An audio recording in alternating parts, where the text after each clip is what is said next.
Tolong! Tolong! Dia jatuh! Pengusung! Kami ambil lali ya. Terus ke kecemasan. Pergi. 1, 2, 3, 4, 20. 1, 2, 3, 4, 25. 1, 2, 3, 4, 30. Waktu kematian 0428. Semuanya nanti okey sayang. Jangan risau, okey? Doktor. Ya, Alif. Doktor, Aisyah, anak saya. minta maaf. Kami tak boleh buat apa-apa. Saya berikan awak berdua privasi. Maaf. Aisyah. Akil. Nas, berdasarkan kecederaan budak tu, saya rasa macam ada yang tak kena. Apa yang saya harus buat, doktor? Kita kena buat laporan polis. Faham. Catatkan beberapa butir ini. Budak tu datang dengan kecederaan sebab jatuh. Tapi lelaki tu kata ianya kemalangan. Ya, tapi selepas kecederaannya diperiksa, doktor berpendapat ada kemungkinan kecederaan itu bukan secara tak sengaja. Sayang.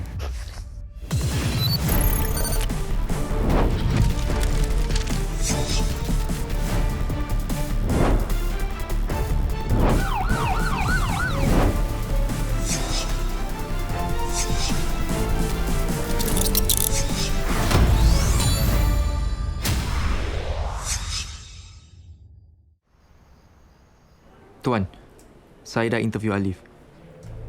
Lepas jatuh tu, dia jumpa dengan Aisyah. Mereka bincang apa nak buat pasal kecederaan Akil. Mulanya mereka ingat Akil tu okey. Menurut dia, ya. Tapi selepas tu, dia mula risau. Sebab Akil dah tak sedar. Jadi dia buat keputusan hantar ke hospital. Bagus. Kami ambil alih di sini. Terima kasih, Tuan. Baru 9 bulan. Kami harap awak boleh luangkan sedikit masa untuk kami. Tapi saya dah ceritakan semuanya pada pegawai tadi. Saya faham. Tapi bila ada melibatkan kehilangan nyawa, kami kena lebih teliti dengan fakta. Aisyah, girlfriend saya. Akil, anak dia. Dia kuat merengek. Dia tak boleh diam. Waktu saya tutup pintu, dia tiba-tiba menunta dan jatuh. Akil! Itu waktunya dia terhantuk kat lantai van. Dia melantun dari lantai van. Terus jatuh atas tanah kapak. Itu yang awak sampaikan pada Dr. Michael Tan juga. Betul tak? Ya. Saya dapati ada 3 lebam yang jelas dekat dahi Akil. Kalau Akil jatuh seperti kata Alif, sepatutnya ada 1 atau 2 lebam yang tak jelas. Awak cakap alur masa yang diberikan oleh Alif pun luar biasa. Dia beritahu saya jatuhnya sekitar tengah malam. Alif kemudian jumpa Aisyah sekitar 1 pagi. Tapi diorang hanya tiba di hospital selepas 4 pagi. Ya, selepas kita tak berjaya sedarkan budak tu, dia disahkan meninggal sekitar 4:30 pagi. Agak jauh juga masa antara bila kemalangan berlaku dan masa Akil dibawa ke hospital. Maka pendapat saya, kita ada alasan untuk syak yang kecederaan itu bukan kemalangan. Bagi Tuan, berdasarkan apa yang saya dan Hamid kumpulkan, kami nakkan pandangan Tuan tentang kes ni. Terima kasih. Kami akan mula periksa van dulu. Jadi, ini tempatnya. Kepala dia terantuk kat lantai van. Jadi kepala budak tu terkena sini semasa dia jatuh. Lepas tu melantun dan jatuh ke lantai. Ya, sekitar kat sini. Ya. Encik, saya minta awak ikut kami ke HQ Division Woodlands untuk membantu dalam siasatan. Okey.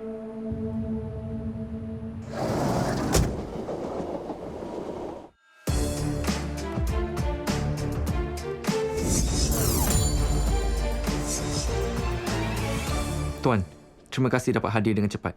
Tak mengapa. Terima kasih tim buat siasatan awal. I bertugas dari CID SSI Mazlan dah interview Ali bersama saya. Ya, kami dah terima download fakta daripada Mazlan. Pengakuan subjek tak selari dengan kecederaan. Banyak yang terselindung.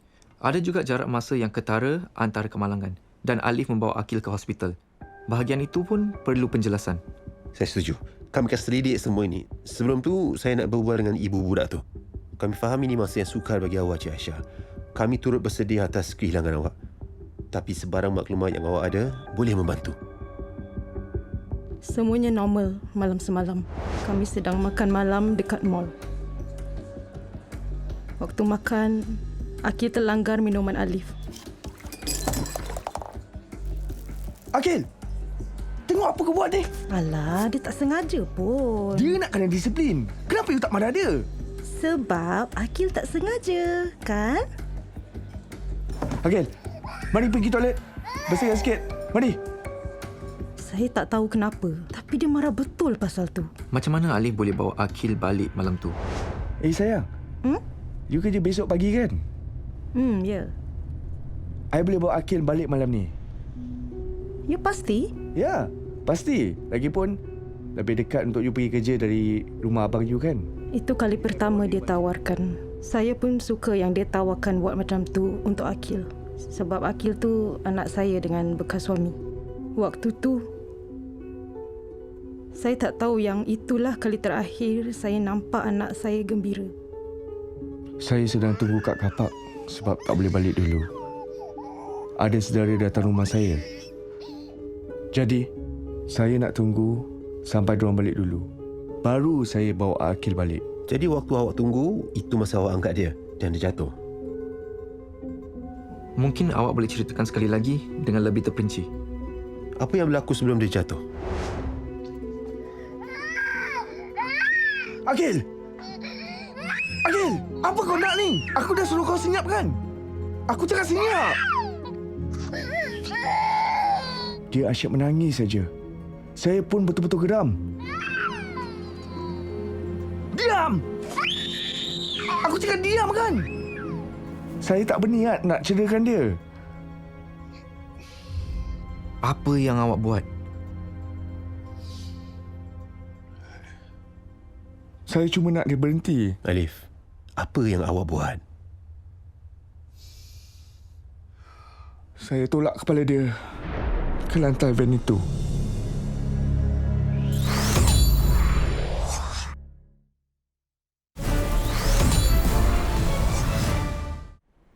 Sebelum berhenti rehat tadi, kita menyaksikan suspek membuat kenyataan yang mengejutkan. Apakah yang akan dilakukan IO-IO kita? Ketahui selepas nasihat ringkas berikut tentang trend scam bagi tahun 2025. 2025 menyaksikan penurunan 27.6% bilangan kes scam yang dilaporkan daripada 51,501 kes pada 2024 ke 37,308 kes tahun lepas. Walaupun bilangan kes telah menurun, penting untuk kita tidak abaikan langkah berjaga-jaga. Mari fokuskan scam penyamaran pegawai pemerintah. Dalam skam ni, mangsa menerima panggilan dari orang yang mendakwa dirinya daripada agensi pemerintah seperti Pasukan Polis Singapura. Pemanggil mengatakan ada masalah dengan akaun bank mangsa atau mangsa terlibat dalam aktiviti pengubahan wang haram. Untuk selesaikan isu palsu ini, mangsa diminta untuk berikan kelayakan perbankan dan kata laluan sekali guna. Dalam beberapa kes, skamer juga meyakinkan mangsa untuk beli barang kemas dan jongkong emas yang diambilnya dengan alasan untuk disimpan selamat. Untuk mengelakkan skam sedemikian, berhenti seketika dan periksa. Itulah yang dimaksudkan dengan C dalam Act untuk Add, Check, Tell. Cek bermaksud memperlahankan langkah untuk periksa sama ada anda tidak pasti sesuatu itu skam. Jika anda terima panggilan atau mesej yang katakan ada masalah dengan akaun bank atau terlibat dalam aktiviti pengubahan wang haram, gantung panggilan itu. Anda boleh periksa terus dengan agensi yang disebut untuk sahkannya. Ingatlah, pegawai pemerintah Singapura tidak akan meminta anda melalui telefon untuk pindahkan wang atau mata wang kripto atau beli dan serahkan barang kemas dan jongkong emas. Tak pasti ianya skam? Hubungi operator kami di talian bantuan Scam Shield 247 di 1799. Lebih baik untuk periksa dulu. Ingat, bersama-sama kita boleh act menentang skam. Dan sekarang kembali kepada kes ini.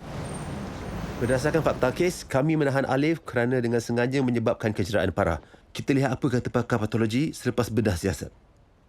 Tuan, kami dah semak rakaman CCTV dari hospital. Van Alif dilihat masuk ke kapak hospital sekitar jam 3.30 pagi. CCTV dari kapak bawah tanah tunjukkan pasangan itu keluar van bersama budak tu pada jam 3.51 pagi. Tapi mereka hanya tiba di AIA ni pada 4.11 pagi. Dan Akil diisytiharkan meninggal pada 4.28 pagi. Apa yang diorang buat selama 20 minit? Mungkin awak boleh mulakan dari awal selepas Alif call awak untuk kasih tahu yang Akil cedera. Bila dia datang jemput saya ingat dia cuma nak bercakap. Dia macam panik gitu bila dia call. Apa dia cakap? Sayang, I cuba yang terbaik, okey? Bukan salah I. Janji you tak tinggal I. Hey, tak apa. Apa pun yang terjadi, kita boleh huraikan, okey? Kita drive pusing-pusing agak lama juga dekat International Business Park. Dia tak sebut apa-apa pasal apa yang berlaku kat Akil? Dah lama baru. Sayang, Akil dekat belakang. Belakang? Kenapa dia tak kat rumah? Alif, stop kereta! Akil, kenapa dia kat sini? Haisha. Time tu baru dia kasih tahu pasal Akil jatuh. Kepala dia terantuk dekat van dan dia jatuh dekat tanah dekat kapak. Akil? Alif? Saya perasan Akil macam sejuk sikit. Kenapa dia tak bernafas? Alif! Saya nak bawa dia pergi hospital. Tapi Alif risau yang dia akan kena tuduh sengaja mencederakan dia. No, kita kena bawa dia pergi hospital. Tak. Apa maksud you tak? I tak nak orang ingat yang I buat salah. Tapi ni okey, ni kemalangan kan? Kita kena bawa dia Tak. pergi ke hospital. Dia tak bernafas. Saya terus merayu ke Alif untuk bawa dia pergi hospital. Apa yang you nak I cakap pada doktor? I akan bilang doktor. Kita bawa dia pergi hospital. Tolonglah. Itu pun dia masih tak nak. Apa kata kita bayar orang suruh dia tanam Akil? Saya tak nak. Apa maksud you tanam? Kita cuma bawa dia pergi A&E lah. Doktor akan tahu apa nak buat. I tak nak lah, Aisyah. Akhirnya, Alif setuju. Itu pun lepas saya janji cakap cerita yang sama. Masa itulah awak berdua bawa Akil ke hospital dengan van. Maaf, apa yang berlaku lepas tu agak kabur. Saya cuma tahu kita park kat bawah tanah. Awak tak terus pergi ke A&E? Dia suruh saya tunggu dekat food court. Dia pula cari tempat untuk buang telefon bodoh dia. Saya rasa dia buang kat dalam semak dekat dengan bus stop. Akhirnya kita bawa Akil ke A&E. Tuan, saya jumpa. Bagus. Dapatkan rakaman CCTV dan Polcam dekat dengan MSCP tempat dia park van. Kita lihat apa lagi kita dapat. Dan bawa ini ke forensik. Minta diperiksa kesan darah atau sebarang jenis DNA di sekitar telefon ini. Baik, Tuan. Hai Tuan. Terima kasih atas reaksi yang pantas. Analisis forensik tak kesan sebarang darah atau DNA pada sarung telefon yang sepadan dengan darah budak itu. Ada lain maklumat untuk dikongsi? Kami akan hantar laporan lengkap sebentar nanti. Terima kasih. Telefon Alif mungkin bukan digunakan sebagai senjata. Tapi CCTV yang lain tu, mari tengok apa yang ada setakat ini. Van Alif masuk ke kapak bertingkat di blok 840A Yishun Street 81 pada 10.08 malam. Telefon Alif juga dianalisis pihak forensik untuk cungkil mesej-mesejnya. Pada 10.51 malam, Alif hantar mesej pada bapanya, kasih tahu yang dia nak bawa Akil balik rumah. Bapanya jawab suruh dia jangan balik dulu. Pada jam 11.02 malam, Alif dilihat keluar dari kapak bertingkat. Polcam kesan dia dekat supermarket. Dan CCTV supermarket tunjuk dia beli beberapa barang. Waktu tu sekitar 11.05 malam. Dia dilihat pulang jalan yang sama 5 minit kemudian. Kemudian dia call Aisyah beberapa kali. Sampai sekitar 11.30 malam. Tapi dia tak jawab. Aisyah cuma telefon balik dekat tengah malam. Waktu itulah dia pergi untuk jumpa. Lepas tu diorang drive sampai akhirnya ke kapak hospital sekitar 3.30 pagi. Lepas tu Alif ambil masa lagi untuk cari tempat nak buang telefon dia. Dan cuma sampai ke A&E pada 4.11 pagi. Dan Akil diisytiharkan meninggal 0428. Dr. Lau telefon. Ya, Dr. Lau. Apa yang saya perhatikan, pendarahan subdural acute dan pendarahan subarachnoid acute. Iaitu pendarahan dalaman dalam tengkorak, betul? Pada pendapat saya, pendarahan inilah yang menyebabkan kematian budak itu. Dan apa yang sebabkan kecederaan ini? Trauma akibat daya tumpul pada kepala dan muka sudah memandai. Apakah lain-lain kecederaan yang awak dapati, Dr. Lau? Lebam dan melecit pada hidung dan kulit kepala. Luka laser pada frenulum bibir atas di bahagian dalam. Dan kecederaan inilah yang mula-mula buat saya syak bahawa budak ni bukan terjatuh dengan sengaja. Sebenarnya suspek dah mengaku yang dihentakkan kepala budak itu ke lantai van 2 kali. Adakah tindakan menolak kepala budak itu ke lantai van seperti yang didakwa suspek menyebabkan kecederaan ini dan juga menyebabkan pendarahan? Itu bergantung pada berapa keras dayanya. Kalau lelaki dewasa yang buat begitu pada budak 9 bulan, mungkin ya. Ceritakan lebih lanjut tentang cara awak menekan kepala Akil ke lantai van itu. Aku cakap berhenti menangis kan? Masih tak nak berhenti lagi? Saya hentak kepala dia 2 kali dengan menolak kepalanya ke lantai van. Tapi saya cuma pakai sikit je tenaga. Kami tahu kecederaan pada Akil serius. Ada 3 lebam utama di dahinya. Adakah awak menyerangnya dengan cara lain? Tak. Saya tak buat. Apa yang awak fikirkan? Kenapa awak buat benda tu? Sebab saya rasa rimas sangat yang dia asyik nangis. Maknanya dia rasa tak selesa. Jadi awak buat sebab awak fikir dia akan berhenti nangis? Iya. Tapi saya tak berniat nak cederakan dia. Tapi itulah yang berlaku.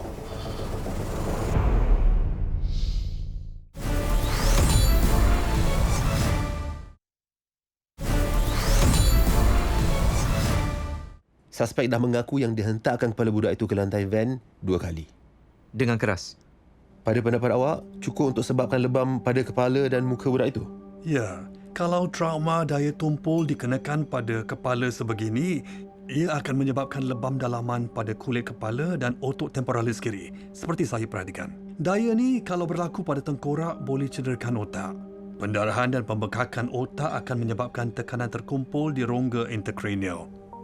Tapi semua kecederaan boleh berlaku walaupun tengkorak tak rosak. Kita tak perlu terlalu tertumpu pada wujudnya kerosakan atau dalam kes ni tiadanya keretakan tengkorak. Walaupun tulang tengkorak bayi agak lentur, ia masih boleh dihentak sedikit dan masih tak patah. Tapi kekerasan pada tengkorak masih boleh pecahkan saluran darah di permukaan otak. Sekali lagi, terima kasih atas kepakaran awak, Dr. Lau. Saya tak berniat nak cederakan atau bunuh dia. Sumpah. Jadi kenapa awak buat? Saya tak sengaja buat macam tu. Geram. Sebab dia asyik menangis. Dan bila awak sedar Akil tercedera, kenapa awak call Aisyah? Sebab saya ingat dia sepatutnya diberitahu kalau Akil cedera. Dia kan anak. Kenapa awak tak call ambulans? Atau kenapa tak dapatkan bantuan dari bapa awak? Dia boleh aja turun bantu awak. Kenapa awak suruh Aisyah bohong untuk awak ke hospital? Sebab saya tak mahu diorang fikir saya ada buat salah. Jadi, awak fikir awak ada buat salah? Tak, saya tak. Kenapa awak buang masa 20 minit cari tempat untuk buang telefon awak sebelum sampai di A&E? Banyak perkara yang bermain kat fikiran saya waktu tu. Tapi awak juga sebut yang awak percaya Akil masih hidup pada masa itu. Sebelum awak dan Aisyah sedar yang dia semakin lemah. Itu sebabnya awak bawa dia ke hospital. Hakikatnya, awak tak segera cuba selamatkan nyawa Akil. Itu pasal awak drive ke International Business Park dan rancang untuk tutup apa yang awak dah buat. Awak cuma bawa dia ke hospital bila awak sedar dah terlambat. Begitupun, awak tak bawa Akil ke A&E dengan segera. Awak buang masa lagi untuk buang telefon awak. Cakap yang benar. Awak serang Akil. Dan awak cuba tutup apa yang awak dah buat. Sehingga nyawanya tergadai. Forensik dah selesai memproses van. Mereka jumpa beberapa percikan darah yang kecil-kecil. Dan ia dihantar untuk analisis DNA. Ya, Tuan. Ia sepadan dengan mangsa Akil. Sekarang masanya untuk dapatkan Alif, lakukan semula urutan perkara yang berlaku.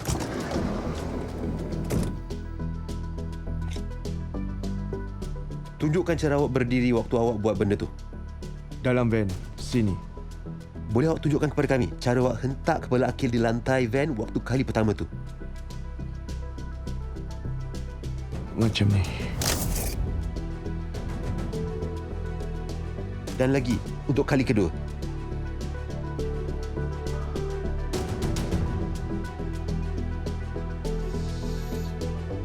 Macam ni. Dari soal siasat pertama, bila dia ceritakan pasal jatuh yang tak sengaja tu, dia sedar apa dia dah buat. Tapi dia cuba nak tutup. Walau apa pun caranya, yang benar akan muncul. Alif cuba berselindung di sebalik cerita yang direka. Akhirnya, Bukti yang ada menjadi saksi bagi Akil. Hasil siasatan terperinci dan meluas oleh pegawai-pegawai dari Jabatan Siasatan Jenayah, apa yang sebenarnya berlaku pada malam itu telah terbongkar dan pesalah dibawa ke muka pengadilan. Bukti penting siasatan juga didedahkan oleh ahli patologi dari Divisyen Perubatan Forensik di Penguasa Sains Kesihatan yang mana analisis terhadap kecederaan itu berperanan penting dalam menyelesaikan kes tersebut. Polis tidak akan teragak-agak untuk memburu mereka yang melakukan kesalahan sedemikian dan mereka yang terlibat akan dikenakan tindakan tegas mengikut undang-undang. Polis trafik menjalankan operasi penguatkuasaan secara berkala terhadap pemandu yang ingkar bagi memastikan keselamatan jalan raya. Malam ini kita melihat dengan dekat operasi sedemikian.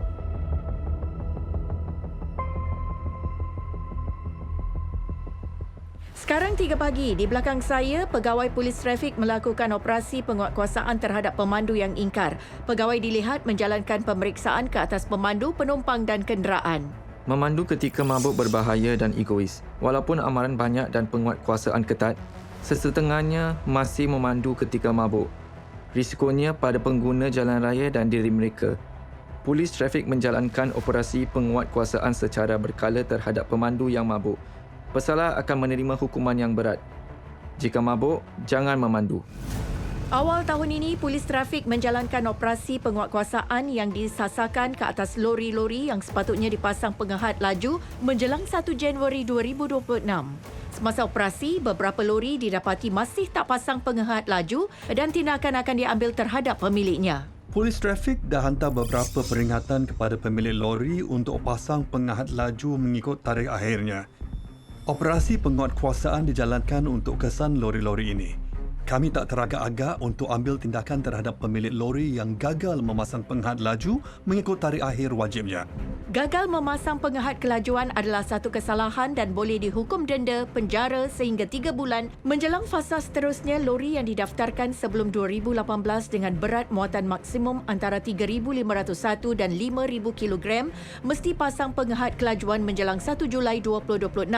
Pemilik dianjurkan untuk buat lebih awal sebelum tarikh akhir. Polis trafik tidak bertolak ansur terhadap mereka yang melanggar undang-undang lalu lintas dan bahayakan orang lain. Demi keselamatan pengguna jalan raya, pemandu diingatkan untuk patuhi Undang-Undang Trafik Singapura.